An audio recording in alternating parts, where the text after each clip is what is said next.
If you slice a stem or a root horizontally, this is what you get. Of course, it won't be so colorful and nor can you see this without a microscope, but this is what is present inside. How do you make a transverse section? You hold a very soft stem piece vertically and then make a very thin slices using a really sharp blade. Now just place it on a slide. Add a drop of water, some stain, here we put saffron in, and then cover it with a cover slip. You observe under a microscope and this is what you get. Now if you take a part of this section, you'll be able to see the inside of stem even more clearly. The brown outer layer is the epidermis. The central pouch-like structure contains the vascular tissue. You recall this is made of xylem and phloem, and the remaining spaces shown with green color is ground tissue. On the outer side is the cortex and towards the center is the pith. The role of ground tissue is to fill spaces and most of it is parenchyma. Now let's do some details of all these layers.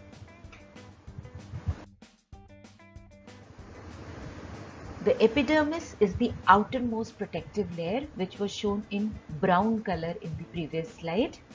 It covers the entire plant surface and it is made of single layer of cells. There are no intercellular spaces. The outer and side walls are thicker than the inner walls. In the aerial parts of plant, the epidermis is further covered by a layer of suberin. This is known as cuticle. This is a waxy layer. Now since it is waxy, it is water resistant.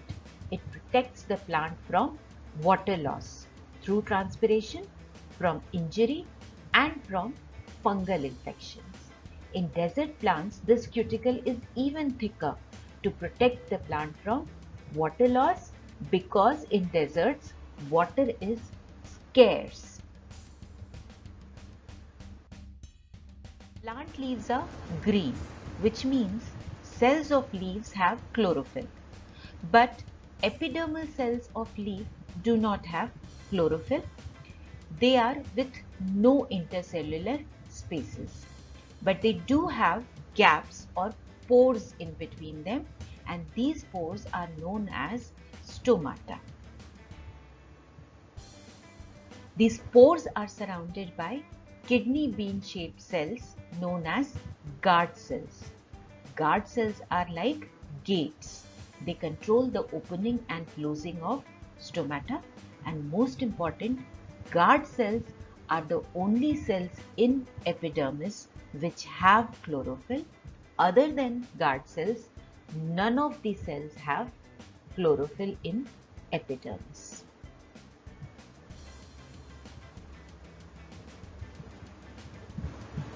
Now this is the function of stomata: exchange of gases and transpiration, that is loss of water. In roots, hair-like growths are present. These hair-like growths are known as root hairs. These root hairs increase the surface area of root for absorption of water, which is one of the main functions of a root. Now these root hairs grow from the epidermis of root, and these are unicellular, that is made of single cell. Let's one more time peek into the inside of the stem. Can you see the green partitions inside the vascular bundles? These green lines show the lateral meristems. These are also known as secondary meristem because they become active only during the later stages of growth.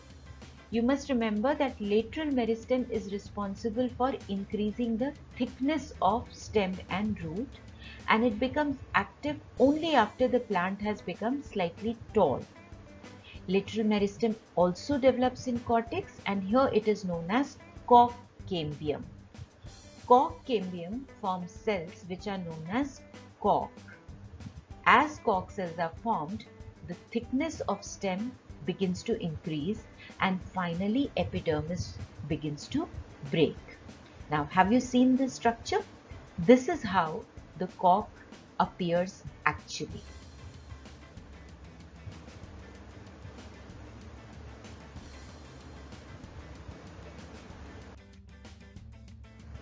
With this, we have covered everything about plant tissues. Next session, we'll be starting with animal tissues.